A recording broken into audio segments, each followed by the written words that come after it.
After years of dominance, including 2 Stanley Cups, the Tampa Bay Lightning have fallen back down to earth in the last few years. A team which now appears to be a shell of its former self that is coming off of a first-round exit, and is now firmly established as the little brother in the Battle of Florida. But with big offseason moves coming in Tampa, there's hope that the Lightning and their aging core can make one final push back towards a championship run. I admit it. Last year was rough.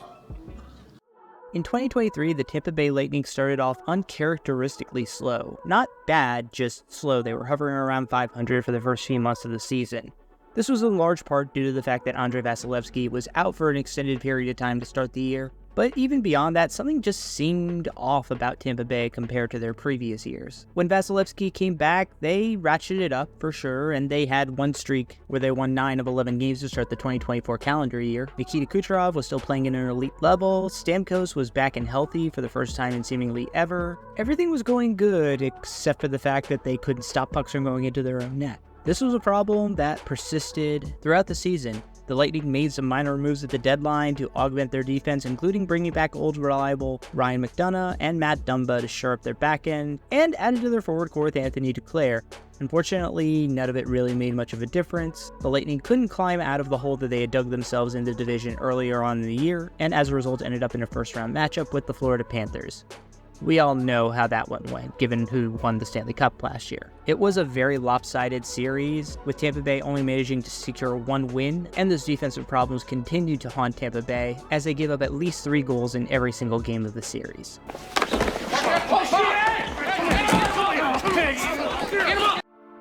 John Cooper has been the bench boss in Tampa Bay for over a decade now and has led the Lightning to incredible heights: 2 Stanley Cup championships, 2 other appearances in the Stanley Cup finals, and the franchise's first and only President's Trophy win. There's no denying that Cooper's been the most accomplished head coach in Tampa Bay Lightning history, but with their decline over the last few years, it's fair to ask how much longer of a leash he has in Tampa. I'm not saying his job is in jeopardy or even should be in jeopardy, but expectations are high in Tampa Bay, and this team has not met them in the last few years. The management and ownership has reinvested this offseason, and expectations are and should be that the Lightning will be a Stanley Cup contender, given all the talent they have.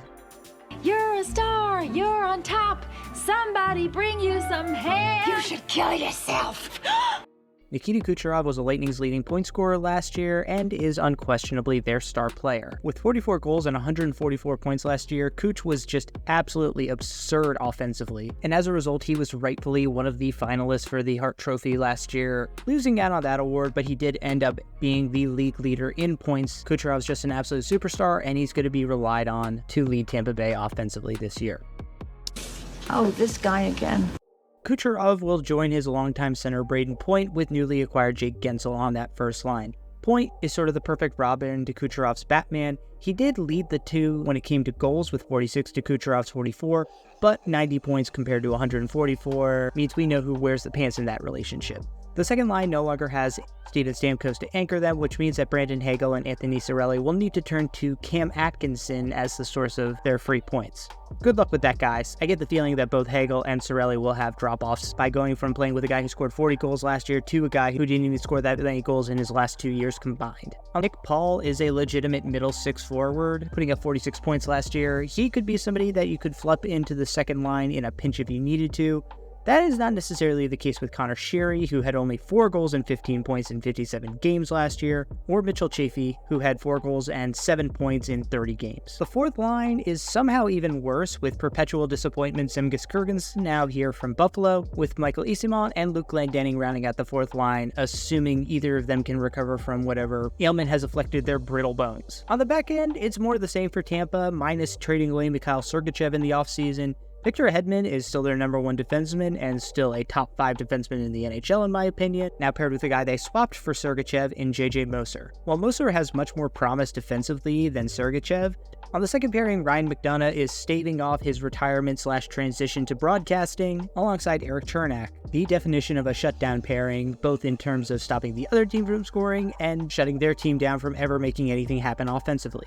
Curiously, both Nick Perbix and Darren Radish played time with Victor Hedman last season, and now they're playing together on the third pairing. Perbix is a guy that Tampa Bay fans seem to either love or despise because he doesn't do anything that well, but he also doesn't do anything very poorly. Radish, on the other hand, a bit more inconsistent and a bit of a lower ceiling in my opinion, so it'll be interesting to see this pair break Lightning fans' brains if they stay together the whole season. In goal, it's still Vasilevsky. He had a down year coming off of injury with a career-low 90 save percentage. The hope in Tampa is that with a full offseason to recover, he will bounce back to form, but now entering his 30s, there is the concern that his old form might be long gone. Behind him is still Jonas Johansson, who sucks. As I told Tampa Bay Lightning fans before the season, and none believed me, and he proceeded to put up an 890 save percentage and a GAA over 3.3. God willing, Vasilevsky is back, and you do not have to play Johansson more than 20 games a year.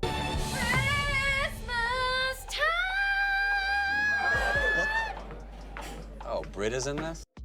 While getting JJ Moser in the trade for Sergachev was a nice get for GM Jillian Breezewell, the big acquisition was undoubtedly Jake Guentzel. The younger model to replace the departed captain Steven Stamkos, Guentzel comes off of years of incredible offensive production while he was a member of the Pittsburgh Penguins and most recently Carolina Hurricanes. Lightning fans and management are going to be disappointed to realize that while Guentzel is 3 years younger than Steven Stamkos, he doesn't hold a candle to Stammer when it comes to offensive productivity. He has exactly 2 40-goal years in his entire career and has never cracked 90 points. Now, yes, I think he has an opportunity to rack up even more points playing alongside Brayden Point and Nikita Kucherov than he ever did playing with Sidney Crosby, but if John Cooper decides that he doesn't want to put all of his eggs on the first-line basket and let other teams key in on that, who exactly is he going to play with that can set him up? A line of Guentzel, Cirelli, and Cam Atkinson doesn't exactly scare.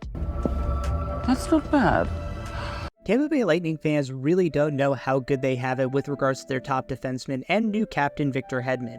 He's a guy who is just consistently a top 10 defenseman every single year, incredibly resilient, can play both offensively and defensively all 3 phases of the game, has the physicality and the skill that just you don't see in a defenseman very often. He's exiting his prime now at age 34, but I think Hedman is still an elite defenseman, and I really want fans in the Bay to appreciate this guy while they have him at his peak. The Gambletron 2000 says the winner is Cincinnati by 200 points. Why, you worthless hunk of junk? In my opinion, Tampa Bay is still a very safe bet to make the playoffs this year, and I think that they're a sneaky contender for the division if Andrei Vasilevsky rebounds to his former form. Now that is a big if, I will grant you, and if he gets hurt or continues to regress, then Tampa Bay is in big trouble. But I think even in that worst case scenario, Tampa Bay is probably third in their division. It's going to be a good year for the Tampa Bay Lightning, and I could see with 1 or 2 moves, and if some players develop, them being right back to being a Stanley Cup contender. Shameful what they did to Stamkos, their longtime captain and most known piece of that team. If all of my favorite teams get eliminated from the playoffs, I will be cheering for the Predators just to spite you for what you did to Stamkos. Plan 1.0. The LTIR Masters. Oh, and doing Stammer dirty will haunt you for years.